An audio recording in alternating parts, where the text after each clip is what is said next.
First at 5:30, local law enforcement sharing the results of a new partnership with ICE. The El Paso County Sheriff says deputies have transferred 16 inmates from the jail into ICE custody. That's just since January. They say they're releasing this information for the sake of transparency and to show what they call progress in getting criminals off the streets. 11 News reporter Aaron Vidito is at the 11 Alert desk. And Aaron, the sheriff's office released the names and charges of these inmates.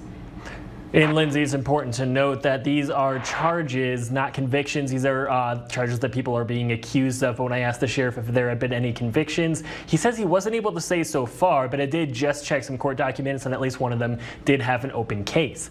Nonetheless, the sheriff says he's hoping to share the names of any and all suspects from the El Paso County Jail who were transferred into ICE custody on a regular basis in the future. It's all in response to this case. You can read the full story on kktv.com, but you might remember this footage of an ICE raid at a club on South Academy.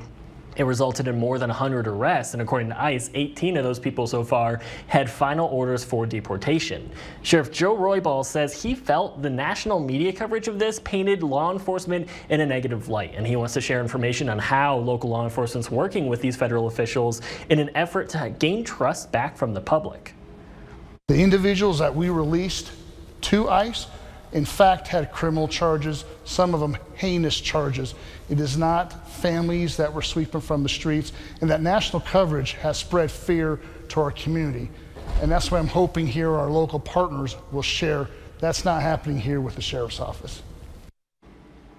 And there have been protests outside the El Paso County Sheriff's Office. This one you see on your screen from about a month ago with people calling for transparency. Now, the sheriff says this is not in response to those protests. He tells me he believes the sheriff's office has always been transparent, and this is an effort to continue to be transparent. Now, I'm going to post a list of all the suspects who were transferred into ICE custody as well as their charges later this evening on kktv.com.